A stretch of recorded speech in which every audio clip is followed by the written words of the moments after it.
Lauren Epstein here. I'm excited about attending my first social recruiting strategies conference in the city of brotherly love, Philadelphia, this August 6th, 7th, and 8th. Over 3 days, you and I will be immersed in interactive learning experiences that'll teach us today's most effective recruiting strategies and techniques. The world's best recruiting experts are coming from CVS, Siemens, and AMC networks, amongst others. Don't miss out on the fun and learning. Register today at socialrecruitingstrategies.com. Here's the deal. My friends at Brazen have spent the last year writing the book on recruiting chatbots. It's jam-packed with tons of the best practices and examples of companies who are successfully using chatbots to hire the best talent.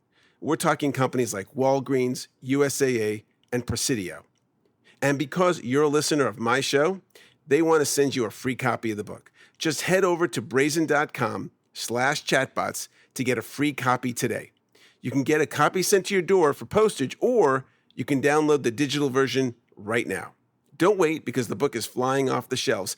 And as a bonus, if you sign up today, they'll send you their #1 downloaded ebook on winning the war for talent.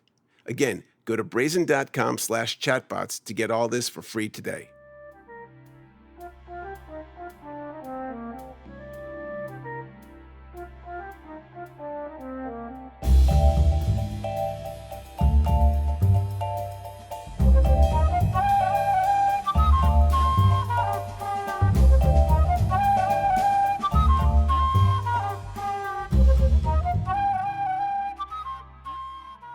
Welcome back to another episode of The Lauren Epstein Show. I'm your host, Lauren Epstein, and today I have one of my favorite guests. Usually I just say I have Gerry on the phone, and everyone knows who that is. Gerry is a luminary in our field, and when I say Gerry, I mean Gerry Crispin. He lives his passion through conversations about how every human in the recruiting process finds meaningful work, how technology and data can contribute to the employer and candidate decisions, and organizational strategy for talent management, and talent management that's sustainable. Gerry founded Career Crossroads, his company, in 1995, where he nurtures a growing community of world-class talent acquisition leaders. In 2010, Gerry joined other volunteers in the talent acquisition industry to form Talent Board, which oversees the Candidate Experience Awards, which is making candidates' experiences better all around the world. Gerry, welcome to the show. Well, thank you very much, Lauren. And hopefully I'm not breaking up and you can hear me pretty well. I can hear you great. You're all the way in Jersey. We're all the way in Washington, D.C., and it's the signals are coming across loud and clear. Good. So it's really a pleasure to be here. I really enjoy having conversations with you. So what do you want to talk about today?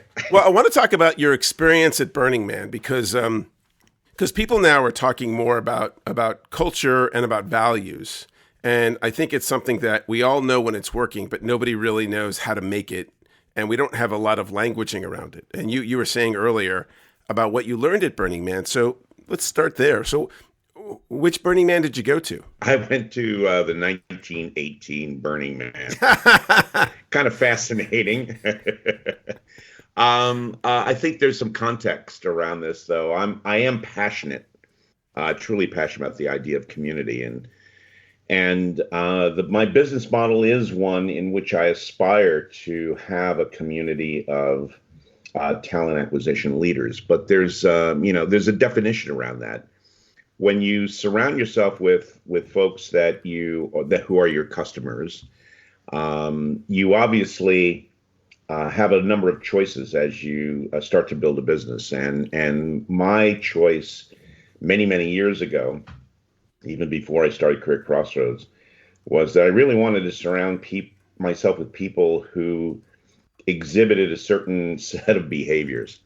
One, I wanted to be around people who are passionate about the same subjects I'm passionate about, which is recruiting. For a lifetime, I've been invested in this profession. And so I'm kind of proud of being part of it, proud of efforts to make it better. And so I like to be around people who also care about the profession and focus in on making it better. So this passion about what we do to me is important. The compulsion to constantly improve is an important characteristic. Some critical thinking skills is important because I think people want to be able to challenge each other in ways that are helpful and constructive as opposed to destructive. So that kind of a give and take, I think, is not successfully acquired by everybody, but I look for that. And I also look for people who are willing to share unconditionally. And lastly, those who are willing to take risks. And those 5 characteristics to me over the years are what eventually I was able to articulate. I mean, I think I did this mostly intuitively, and I think many of us do those kinds of things intuitively. And to me, none of those things demographically exclude anyone. They are kind of inclusive. And so I look for that, and that's how I judge those that I want to be around. And so when I went to Burning Man, I was again trying to figure out how to articulate better how community forms. What does it form around? And I do think it forms around a set of key principles, and the speed with which it takes place depends on a lot of things. For most of us, it's a lifetime of meeting people, having long conversations, engaging them, finally realizing that there's some positive, differences as well as commonalities between people that make them interesting to you. And I wanted to better understand it more quickly. And so when I went to Burning Man, as for those of folks who don't know what Burning Man is, it's not a festival. It is a movement. There are about 70 to 80,000 people who meet in the desert, literally overnight, and build a city that lasts about 10 days. And to be able to do that is just fascinating. And the speed with which that happens, the extreme circumstances made it something that by observing, you could see how fast all those people come together, engage with one another, and begin to be supportive of one another. So that's kind of the context that I went there with. And what I discovered was that there's this extraordinary emphasis on welcoming people home. Say more about that. What does that mean? Well, that's the point. I mean, when you actually cross the threshold, if you will, of what was an adventure to get to Burning Man, and believe me, it's an adventure. But you actually cross the threshold, ring the bell that you are now there at Burning Man. You are hugged by a variety of different interesting characters who basically all say to you, welcome home. And what they're really talking about is not a physical place, but a mental attitude. That you are now among people who care about a certain set of principles.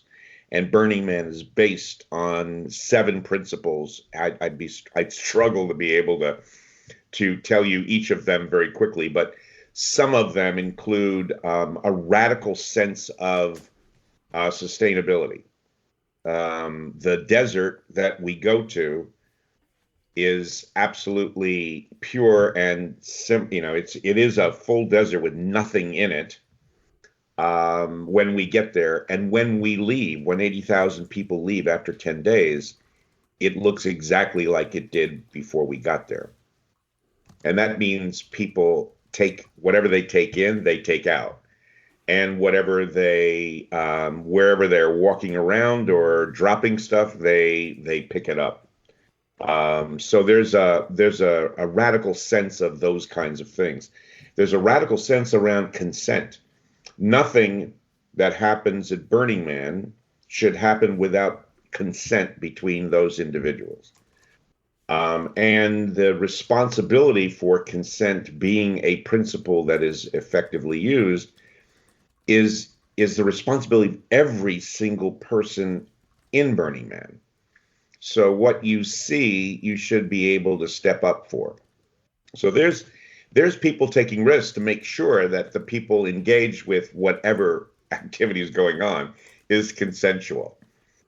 Because so let me I'm gonna stop you there because I have lots of questions. So one, and I love how you kind of framed a lot of the things that this is about, right? So what you're saying, I'm going to paraphrase it, is one, the things that are required for creating this community is one, starting with a blank canvas. Yeah. Like a physical blank canvas. And the way that you're welcomed is about the home within you, the home in your way of being, but basically kind of the foundation of who we are as human beings. Yeah. And there's one thing that I think stands out above all of that, and that is all communities tend to be purpose-driven, or I think all successful communities tend to be purpose-driven. And there's a set of principles that underlie that purpose. And if we look at almost any aggregate of people, whether it be a tribe, a group, a whatever, a nation, you can see that there's at least an aspiration for a set of principles that bring them together. You know, whether we're talking about the Constitution. Well, I want to say, let's talk about principles for a second, because I don't think because the thing that is interesting to me about this, and I've been interested in community probably since around about 92, and when I really kind of got it about what community could be. When we say the word principles, or what do you feel like that means? What are principles? Because they're different than other things. I think they are. I think they're a set of underlying values that are that are basically correlated to behavior. Yeah, and I agree. I totally agree. Yeah, and I think that they are the foundation. They're the foundation that everything else sits on. Yes, agreed. You could call the 10 Commandments a set of principles. Yes, in fact, some people interpret it as the 10 commitments. Yeah, but rather than commandments. It is a set of agreements. I mean, the fact is, it's not just the tablet that it's written on. It's the agreement that people have that their behavior will be driven by that. We don't always live up to it, but the fact is, if we have agreement around a set of rules, principles, commitments, I'm sure that we're going to be talking about those things from a variety of different ways. I don't think that there's a pure standard for that, but it's not just what is written. It is what that group agrees to operate against. And that's where the conversation comes. How do you best do that? How do you best execute on radical sustainability in a desert when you have 80,000 people showing up in a 24-hour period? Right, and from that principle, all of a sudden, all sorts of things are possible. Yes. Yes. Right, and I think that's also a big part of creating community, is that there's got to be room for whatever the expression is. Yes, there has to be room. And some of those, I mean, so for Burning Man, another one has to do with decommercialization. So fundamentally, no logos are expected to be shown. No sales are take place. There is no money transferred or traded or anything as it relates to Burning Man. Everything is gifted. Right. So if you need food, no one can charge you for it. If you need water, if you need anything, people would just give it to you. Yes, and there's dozens, if not hundreds, of restaurants throughout Burning Man that are all kind of unique, every one of them. And when you go there, you're just, whatever they have to offer, they give you. Right. There are bars everywhere. Whatever they have to offer, they give you. And many of the camps perform in a variety of different ways from an art point of view, and they give that to the camp or to the space. So if we're talking about creating an environment, a community, and using the principles of Burning Man, like in the rest of the world that we live in, some of those things don't exist. Like, we are in a commercialized world, and Yeah. but that doesn't mean we don't have the other components. Like, we do have a set of principles. So how would we go about forming an organization that was founded on principles that actually worked for people and for commercialization and for, all the things that we live in our agreed upon society where money is a part of our culture? And yeah, so. Well, it gets you back down, it gets you to basics. The reality is we evolved from probably individual, very small groups to more engaged tribes, if you will, that had a longer point of view in terms of how they would work together and survive. And then we continued to evolve into cities and states and nations. And I think the challenge for all of us has been, how do you elevate those principles that might exist in small groups to a point where nations can be together? When you think about all of the things that we have that bring us together, there's also many things that divide us. And depending upon how you are, who is focused on what, is really how those nations rise and fall from that perspective. So what it does is it strips away a lot of the things that have just accreted in our culture back to what are the basic principles that bring us together in a way that allows for us to enjoy and celebrate the relationship of this community, if you will. When you see that as this community, it's because we recognize that we are purpose-driven, we have common purposes, and we're willing to behave in a way that executes on those principles. And so I can't answer the question of how do I build a community that's big enough to encompass a nation, but I can focus on the kind of communities that I'm engaged in. And one of them is my business, which is Career Crossroads, that focuses in on talent acquisition leaders who exhibit those 5 characteristics I mentioned before. And I tell you that anybody who's interested in Career Crossroads, I interview them, and I turn down 20% of the people who want to participate in the community because they don't demonstrate the principles that I'm dealing with.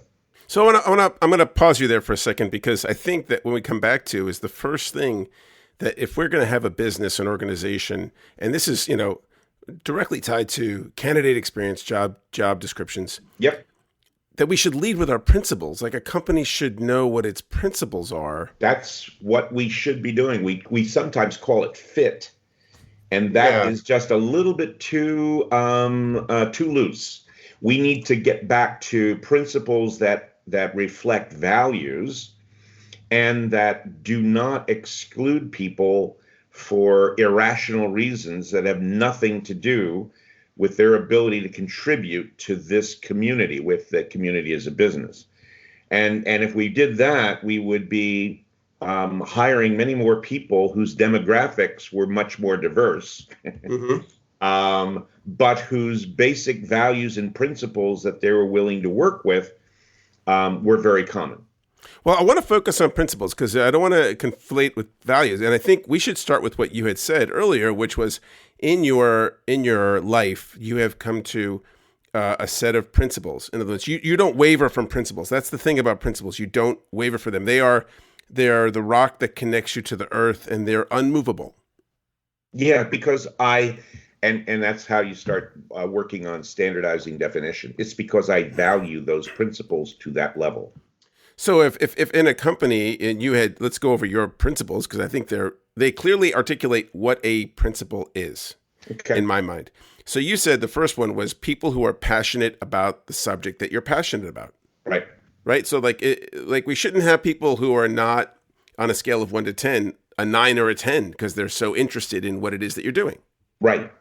And that makes sense. I turn people down who who by and large are in recruiting because it's currently the right thing for them to do to make some bucks. But by and large, they'll move on to something else from another career point of view. I'd just as soon point them in directions where they can satisfy their need to learn what they need to learn, but not in my community. I want them to have a stronger sense of that passion and be able to demonstrate why they care about recruiting, why they see that as a career that they're not only in, but they want to explore and engage and build on. And the other value you said was continuous improvement. I love the Japanese word kaizen, but continuous improvement. So people who want to be able to improve, challenge themselves, be challenged, and challenge others in a way that's constructive. Right. Here's the point that you're making, and I think that I'm making, is that for me, these principles are things that I can observe relatively easy in someone over a drink or a conversation, right, or sitting next to them. I'll take the time to better understand how they see things, and that helps me better understand whether or not they are kind of compelled to improve. And the other one, the third one I liked was share unconditionally. I love that. I think that is one of the things in our work culture. And I'm 54. I've been working since I was 15. It is rare to find a place where people are willing to share unconditionally in a way that works for others. Yeah, and there's two aspects of that to me. One, there has to be that sense that I want to, right? And people sometimes, especially in a business, they're compelled by their corporation to be protective, if you will, of things that are proprietary. But there's very little in recruiting that is proprietary. Your business plans for how you might go forward in the next year, in what regions and so on, might be proprietary, and it's understandable that you would not share them. But how you recruit, the way in which you think about your organization or your community and how you express that, your efforts around those kinds of things, that's not proprietary in any way, shape, or form. And I want people to be able to be unconditional in that. Now, that said, most people will not do it if they're in the wrong environment, if you will. If very often a practitioner who's in an environment who talks about some of their challenges, some of the things that are keeping them up at night, et cetera, and they're at a conference where there's plenty of vendors standing around, they're going to be pitched almost instantly. And so they need to be in a trusted environment. They wouldn't be called out by, let's say, the Wall Street Journal, who happens to also be at the conference, or some other method for sharing more broadly things that could be embarrassing to a company if they're being transparent about the problems that they face. So if a company's struggling with developing more diversity in their talent pool for certain types of jobs, and they want to share that openly so that they could better understand how other people are more successful in doing that so that they could improve, they want to be in a trusted environment where they can be open about their problems and also about their concerns and challenges around those issues so that they can get better at it. And that I think they have to really get around people like themselves. Yeah, I think that's a good point in that we all have to be respectful of one another. And I think I interviewed a woman who, she was a national news person on Fox, and she was at an event where she was giving a speech, and she happened to say that she was recovering from some substance abuse. Anyway, that someone there, recorded it and shared it publicly, and she lost her job. Now, maybe in some bigger picture, that was the right thing for it to happen. But it also was kind of a violent way for her to experience that, right? That was not her decision. It was somebody else's. And I think what you're saying is that if we're going to share unconditionally, it needs to be a safe space, a safe psychological space. So that means that in building a community, there are times when you need to build a safe space where people can engage. At the same time, when in that safe space, I find some of our community members are doing things that are extraordinary and are able to articulate the uniqueness of what they're doing and how they're doing it, that would be valuable to a broader community of all of talent acquisition, for example. I spend a good deal of time encouraging them to get on stage. I spend a good deal of time tracking down the people who produce those kinds of environments to convince them to put my members on stage. I love so that many conferences, I will tell you that within the last few years, about 15% of the conference speakers are also members of Career Crossroads. So that's really interesting, because then the next one you have as a principle is taking risks. So, and I'm just going to say, if we're going to tell people that they can take risks, then leadership basically has to make it safe. We have to say, look, we want you to take risks. And if the risk doesn't turn out to be socially acceptable or the desired risk, then the consequences should be positive and encouraging and not demoralizing or significantly consequential to your life. Well, I think, if it's consequential to your life, it's because you've made it so. The fact is, when you take risks, there is success and failure around those risks. And I am as positive about failure as I am about success. We tend in the end to want to look at our lives as successful. But to be successful, we will have failed many, many, many times. We should be celebrating that as well.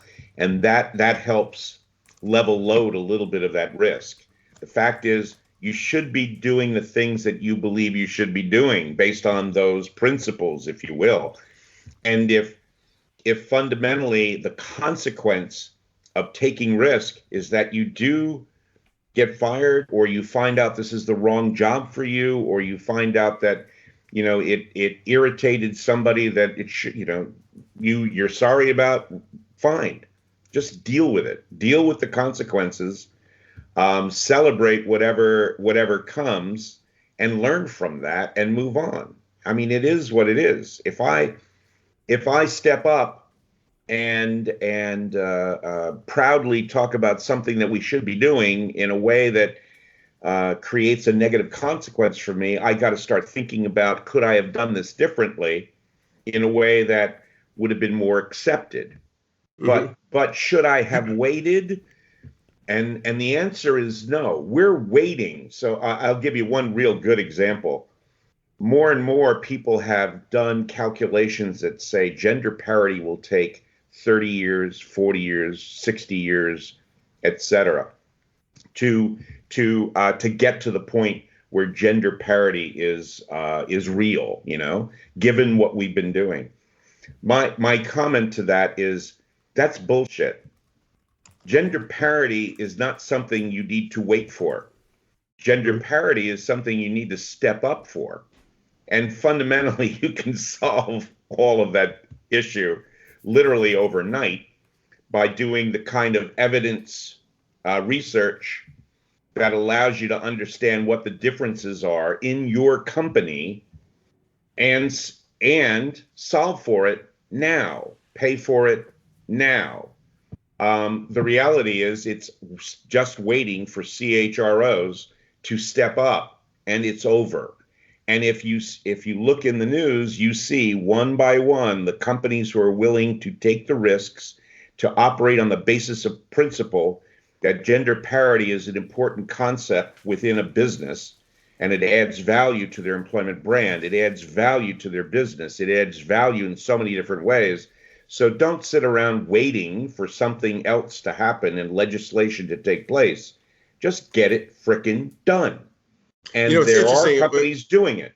Right. When you say that, and I'd love to, I want to talk more about community and principles and kind of build this out as a longer talk. We only have another couple of minutes. So is anything else you want to kind of leave with the listeners just as a parting thought?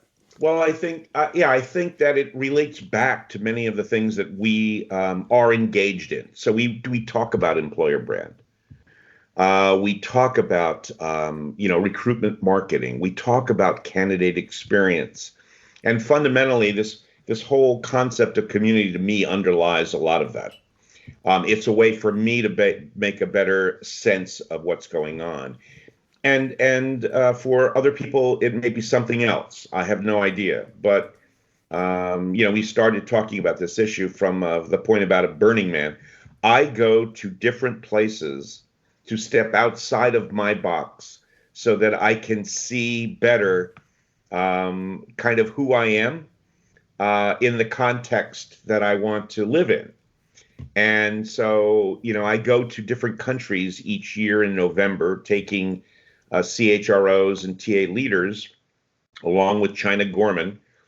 And we've been to Japan. Last year we were in Eastern Europe. We've been to Cuba, Brazil, India, China, etc. And in each case, we meet with employers and talk about how they manage people and hire people there. We meet with professors and talk about how they educate people to hire people and to manage them. We talk to their students, and we talk to the government about the incentives within their community or their broader community that incent people to do work from a positive, constructive way. And in every single one of those, we've seen differences that lend to our learning. We may not be able to do that the same way in the United States, but fundamentally, it opens my mind in a variety of different ways, and it all blends back to these underlying principles, if you will. So for me, the reason why I'm still invested in recruiting after 50 years of doing it is I take responsibility for my own learning. I'm still as curious as I was when I was a graduate student, and I'm willing to spend my efforts and money and time to go continue that learning. And that keeps me engaged and forces me to see whether I walk the talk on a regular basis. Well, Gerry, thank you so much. And on that note, we're gonna pick this up hopefully at Social Recruiting Strategies Conference in Philadelphia this August. For those of you who are listening, if you haven't registered, go to SRSC Social Recruiting Strategies Conference and sign up. Thanks again, Gerry. That was a fantastic conversation. I want to talk for another 2 hours. I want to get you a scotch, and I want to just continue this conversation because I think there's a lot of value in it. I hope the listeners got value, and thank you so much. You've been listening to The Lauren Epstein Show. I am your host, Lauren Epstein, and we'll see you on the next episode.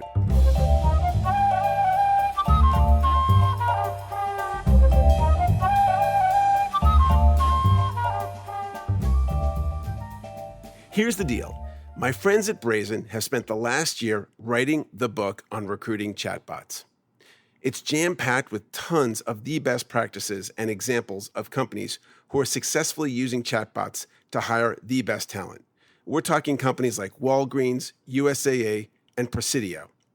And because you're a listener of my show, they want to send you a free copy of the book. Just head over to brazen.com/chatbots to get a free copy today. You can get a copy sent to your door for postage, or you can download the digital version right now. Don't wait, because the book is flying off the shelves. And as a bonus, if you sign up today, they'll send you their #1 downloaded ebook on winning the war for talent. Again, go to brazen.com/chatbots to get all this for free today.